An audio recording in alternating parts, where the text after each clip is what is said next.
Hello everyone. Welcome to all of you in my class.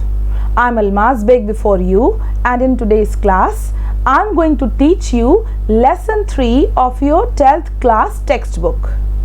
आपकी 12th class की textbook का नाम है The Spectrum और lesson 3 जिसे आज की क्लास में हम स्टडी करेंगे, its name is A Father's Letter. A father's letter का मतलब है एक पिता का पत्र, and it is written by William Hazlitt. William Hazlitt ने ये पत्र अपने सन को लिखा है. सन यानी पुत्र. He is writing this letter to his son to guide him for his future.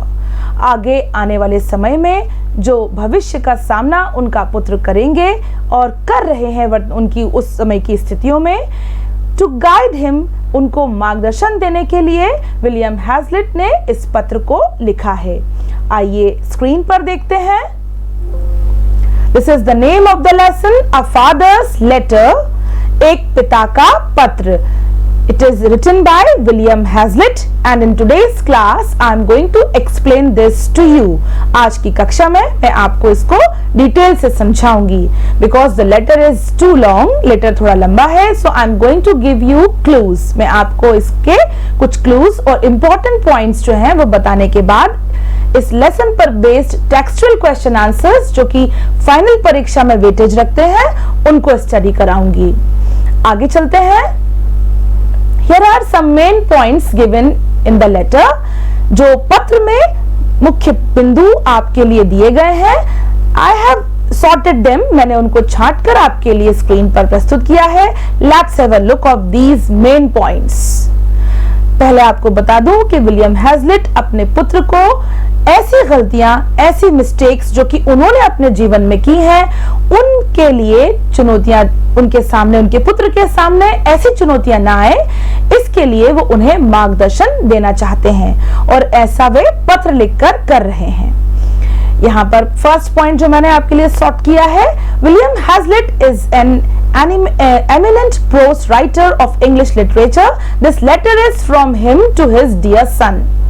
He gives some advice useful for his son's conduct in life. Why is he writing this letter? वो ऐसा ये पत्र क्यों लिख रहे हैं? Because he wants to give advice. क्योंकि वह सलाह देना चाहते हैं to his son, उनके पुत्र को, regarding his conduct in life. कि आने वाले जीवन में उनका जो कंडक्ट होगा, जो व्यवहार होगा, वो कैसा होना चाहिए.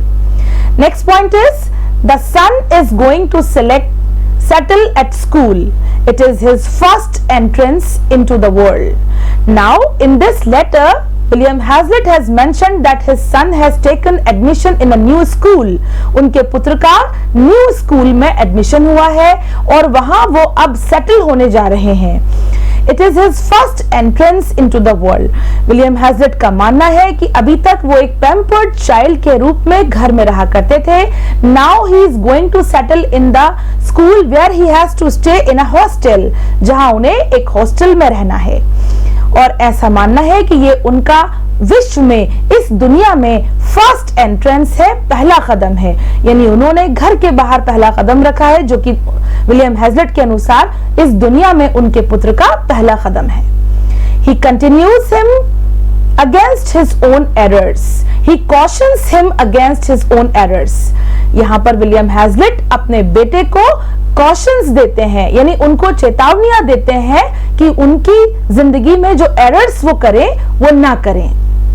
अगेंस्ट हिज ओन एरर्स, यानी जो पिता द्वारा गलतियां की गई हैं अपने जीवन को इस स्टेज पे लाने के लिए, ऐसी गलतियां, ऐसी चीजें उनके पुत्र से जीवन में ना हो, इसके लिए विलियम हैजलिट अपने पुत्र को कॉशन दे रहे हैं, सावधान कर रहे हैं. He should hope for the best and should not anticipate evil. In this letter, William Hazlitt has guided his son.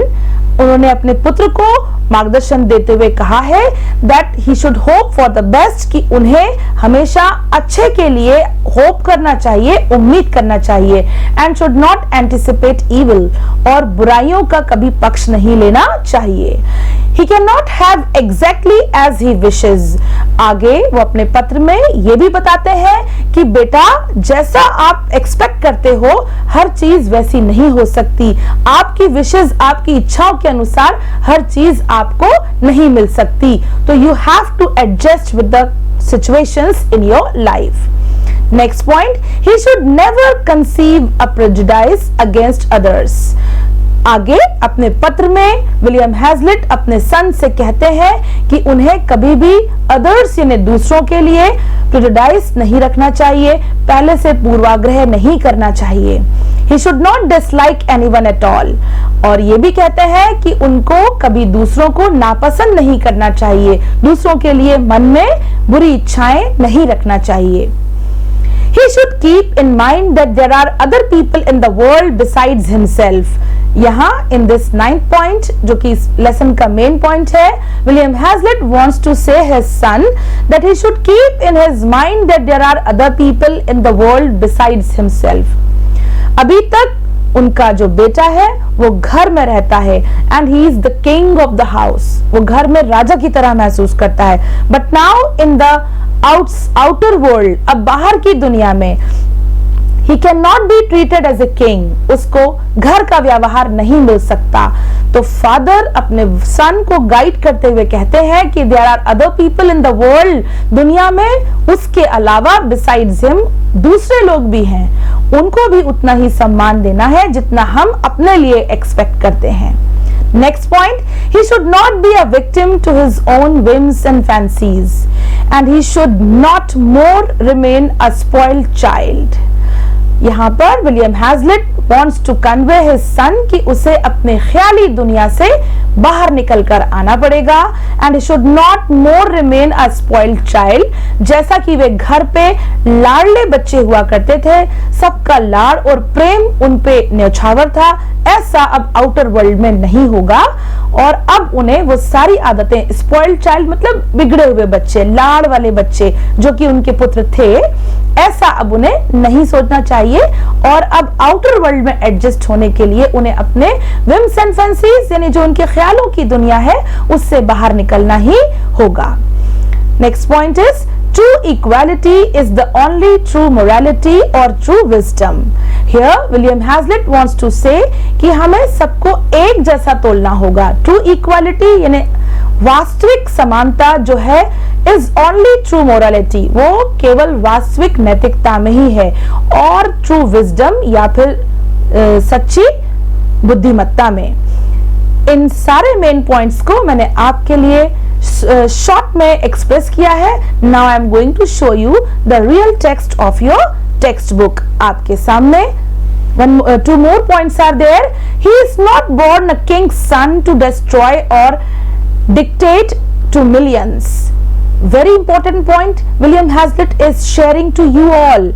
बच्चों यहाँ ये लेटर आपके टेक्स्ट बुक में देने का क्या इंटेंशन है, क्या एम है कि आप भी after this 12th class you are also going to step out, आप भी आपके घर से बाहर निकलेंगे।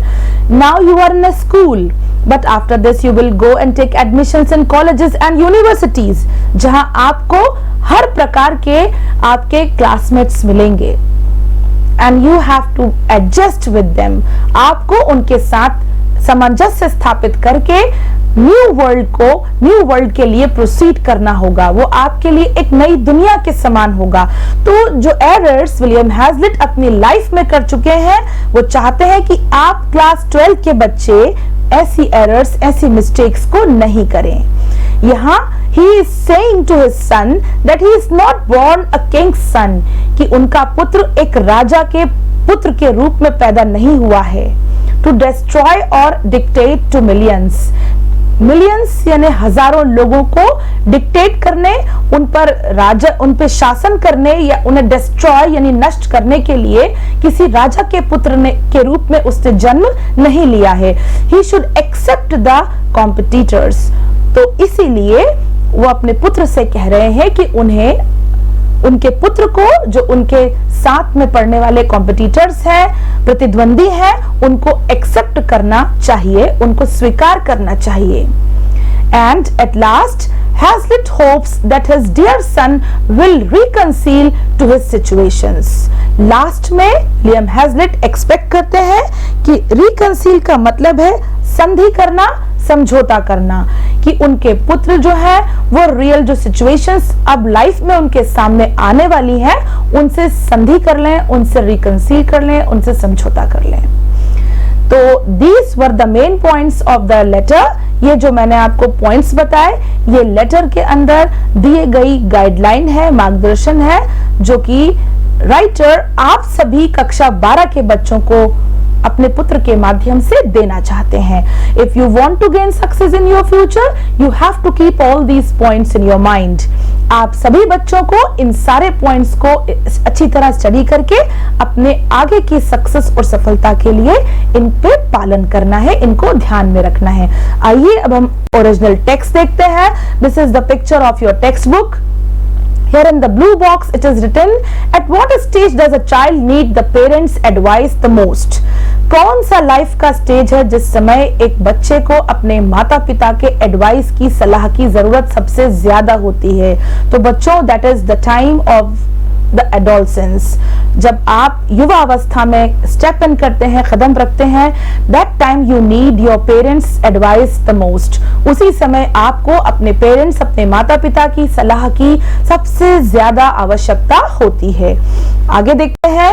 Here are some pictures of the letters you can see on your screen। यहाँ कुछ पत्र आपको दिखाई दे रहे हैं। Nowadays we write messages on WhatsApp and we can easily talk through telephones and mobiles। लेकिन पुराने समय में जब बच्चे घरों से दूर होते थे या हमारे रिलेटिव्स, तो we used to send messages through letters. हम पत्र का इस्तेमाल करते थे। ये एनवलप के अंदर लेटर को लिख के हम पोस्ट बॉक्स के माध्यम से पोस्ट करके अपनी बात अपने संबंधियों, रिलेटिव्स तक पहुंचाते थे। And this lesson is also in the form of a letter. ये जो लेसन है विलियम हैजलिट द्वारा लिखा गया एक पत्र है। In this slide you can see the father is beginning the letter, and he is beginning the letter with these words, my dear little fellow, मेरे प्यारे छोटे fellow का मतलब होता है साथी, you are now going to settle at a school and may consider this as your first entrance into the world. As my health is so indifferent and I may not be with you long, I wish to leave you some advice, the best I can, for your conduct in life, both that it may be of use to you and as something to remember me by. I may at least be able to caution you against my own errors if nothing else. In this stanza, in this paragraph, William Hazlitt कह रहे हैं कि मैं हो सकता है लंबे समय तक तुम्हारे साथ ना रहूं, तो इसीलिए मैं तुम्हारे आगे के जीवन के लिए तुम्हें एडवाइस देना चाहता हूं, सलाह देना चाहता हूं, ताकि इस एडवाइस के थ्रू तुम मुझे रिमेंबर कर सको, याद कर सको। I may at least be able to caution you against my errors. जो इंपॉर्टेंट बात वो इस पैसेज में कह रहे हैं कि he wants to warn, he wants to caution his son. वो अपने पुत्र को चेताना चाहते हैं कि जो एरर्स, जो गलतियां विलियम हैजलिट से स्वयं हो गई हैं उनके जीवन में, ऐसी गलतियां उनका पुत्र अपने जीवन में ना करे। Now here is next stanza. You can see, as we went along to your new place of destination, you often repeated that you dared say that they were a set of stupid, disagreeable people, meaning the people at the school. You were to blame in this. It is a good old rule to hope for the best. Always, my dear, believe things to be right till you find them to the contrary, and even then, instead of irritating yourself against them, endure to put up with them as well as you can. If you cannot alter them, you said you were sure you should not like the school where you were going. This was wrong. What you meant was that you did not like to leave home, but you could not tell whether you should like the school or not till you had given it a trial. Otherwise, you are saying that you should not like it was determining that you would not like it. Never anticipate evils, or because you cannot have things exactly as you wish, make them out worse than they are through mere spite and willfulness. So, बच्चों, यहाँ through this paragraph William Hazlitt अपने बच्चे को कहना चाहते हैं कि जब तुम्हारे स्कूल में गया था तो तुमने ये कहा था कि ये स्कूल अच्छा नहीं है. They were a set of stupids, और यहाँ पढ़ने वाले बच्चों को तुमने stupid कहा था, ये disagreeable कहा था कि ये तुम्हारे साथ सहमत नहीं है, यानी तुम इनसे खुश नहीं हो. फिर वो आगे ये बताना चाहते हैं कि ऐसा नहीं है, it is a good old rule, और फिर वो एक पुरानी कहावत बताते हैं. क्या बताते हैं? होप फॉर द बेस्ट, कि हमें हमेशा अच्छे की उम्मीद करना चाहिए. ऐसी शिक्षा वे अपने बच्चे को दे रहे हैं. Believe things to be right, और वो ये कहना चाहते हैं कि माय डियर, चीजों को हमेशा सही सोचो, ऐसा सही बात पे विश्वास करो. Till you find them to the contrary and even then, और अगर ऐसा नहीं भी करो तो व्हाट विल यू डू? अगर तुम्हें कोई चीज इरिटेट कर रही हो, परेशान कर रही हो, तो उसको टालने की कोशिश करो. To put up with them as well as you can, समझौता करने की कोशिश करो. If you can not alter them, you said that you were sure you should not like the school. और फिर आगे विलियम हैजलिट कहते हैं कि तुमने कहा था कि तुम्हें ये विद्यालय पसंद नहीं आएगा, तो बेटा ऐसा तुमने गलत कहा था. हमेशा हमें दूसरों को स्पेस देना चाहिए, टाइम देना चाहिए, क्योंकि हम उन्हें नहीं जानते. We don't know them and even they also don't know us, वे भी हमें नहीं जानते. क्योंकि यहाँ विलियम हैजलिट बताते हैं, but you could not tell whether you should like, तुम्हें ऐसा नहीं कहना चाहिए कि तुम्हें स्कूल पसंद आएगा या नहीं. नेवर एंटिसिपेट इविल, यहाँ आगे विलियम हैजलिट कहते हैं कि कभी बुराई का साथ मत दो, because you can not have things exactly as you wish. और ये बताना चाहते हैं कि चीजें तुम्हारी इच्छा के अनुसार हमेशा नहीं हो सकती. दुनिया में तुम्हारे अलावा और लोग भी हैं. Make them out worse than they are through mere spite and wilfulness. हमेशा अच्छे की उम्मीद करते चलो. You seemed at worst to take no notice of your school fellows, or rather to set yourself against them because they were strangers to you. यहाँ पर William Hazlitt बताते हैं कि ये जो स्कूल फेलोज हैं, स्कूल फेलोज मतलब school में पढ़ने वाले बच्चे, साथ में सहपाठी, ये आपके लिए कैसे हैं? आपके विरोध में है, ऐसा आपने कहा था. Because they were strangers to you, क्योंकि वे तुम्हारे लिए स्ट्रेंजर्स यानी अजनबी थे. तुम वहां नए थे, वो वहां नए थे. They knew as little of you as you did of them, वे तुम्हारे बारे में बहुत थोड़ा जानते थे जैसा कि तुम उनके बारे में बहुत थोड़ा जानते थे. So this would have been a reason for their keeping aloof from you as well, which you would have felt as a hardship. इसीलिए तुमको वहां पर कठिनाई का सामना करना पड़ा. वो तुम्हें पसंद नहीं करते थे, तुम उन्हें पसंद नहीं करते थे. Learn never to conceive a prejudice against others because you know nothing of them. कभी दूसरों के बारे में पूर्वाग्रह नहीं करना, क्योंकि तुम उनके बारे में कुछ भी नहीं जानते. It is bad reasoning and makes enemies of half of the world. ये एक बहुत बड़ी रीजनिंग है, और ऐसा करने से आधी दुनिया आपकी दुश्मन हो सकती है. Do not think ill of them, उनके बारे में कभी बुरा मत सोचो. Till they behave ill to you, जब तक कि वो तुम्हारे बारे में बुरा ना सोचें. And then strive to avoid the faults which you see in them, और अगर फिर भी वो तुम्हारे बारे में बुरा सोचते हैं तो उसको अवॉइड करो. अवॉइड द फॉल्ट्स, दूसरों की फॉल्ट्स से ना गलतियां, कमियां, उनको अवॉइड करने का प्रयास करो, उनको टालने का प्रयास करो. This will disarm their hostility, ऐसा करने से जो आपके शत्रु हैं उनको वो निहत्ते हो जाएंगे, वो डिसआर्म हो जाएंगे. सूनर देन पिक्यू और रिसेंटमेंट और कंप्लेंट, जो उनकी जो शिकायतें हैं वो सारी खत्म हो जाएंगी. तो what message William Hazlitt wants to convey in this stanza, इस स्टैंजा में विलियम हैजलिट ये मैसेज कन्वे करना चाहते हैं कि कभी नए लोगों से आप मिलो तो पहले से ही उनके बारे में जो सोच हम बना लेते हैं, that is completely wrong. Give space to them. If they do bad for you and if they have ill feeling for you, अगर वे आपके लिए बुरा विचार रखते हैं तो try to avoid them, उनको टालने का प्रयत्न करिए, प्रयास कीजिए.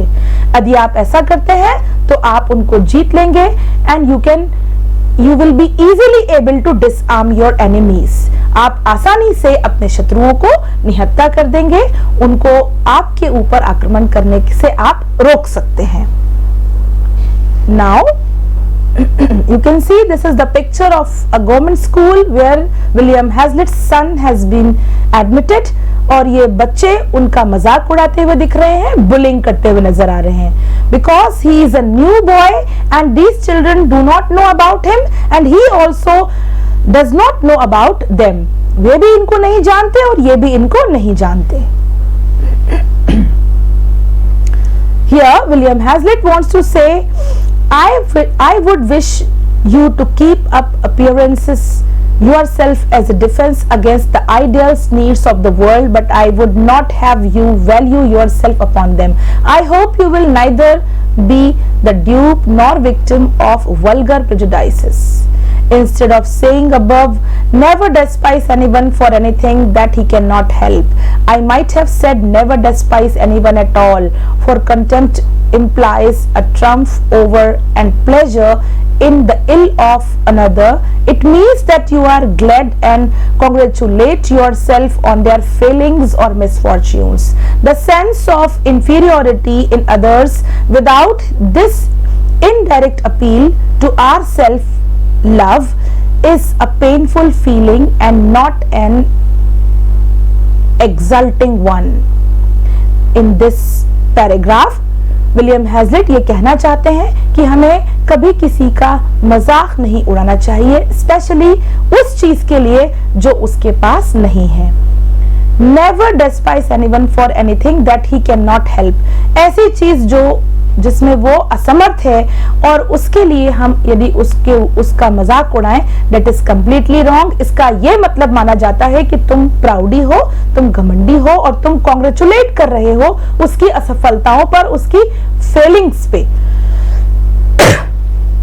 और उसकी बदनसीबी पे. मिसफॉर्चून यानी बदनसीबी.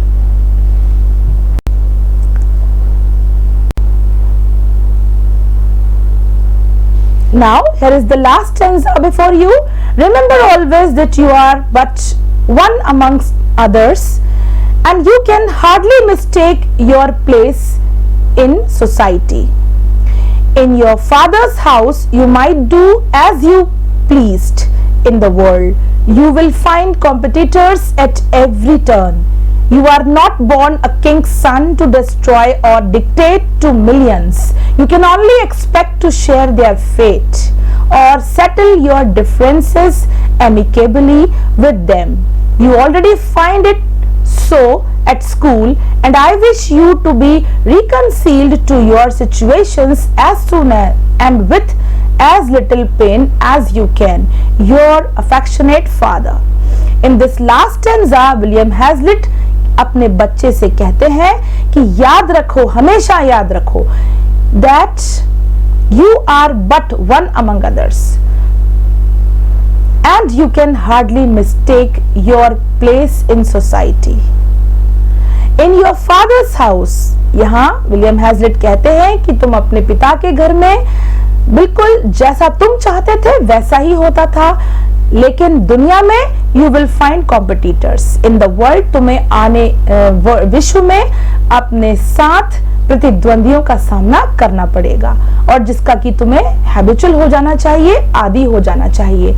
You are not born a king's son, और तुम इस बात को ध्यान से सुन लो कि तुम किसी राजा के पुत्र के रूप में हजारों लोगों को डिस्ट्रॉय करने के लिए, नष्ट करने के लिए और उन पर शासन करने के लिए पैदा नहीं हुए हो। You can only expect to share their fate. तुम केवल उनके साथ उनके भाग्य को शेयर कर सकते हो और सेटल योर डिफरेंसेस, और जो तुम्हारे और उनके बीच में डिफरेंसेस है, मतभेद हैं, उनको आसानी से सॉफ्टली सेटल करो, यानी उनको उनके साथ समझौता करो। You already find it so at school, और तुम्हें ऐसी सभी चीजें विद्यालय में देखने को मिल रही हैं।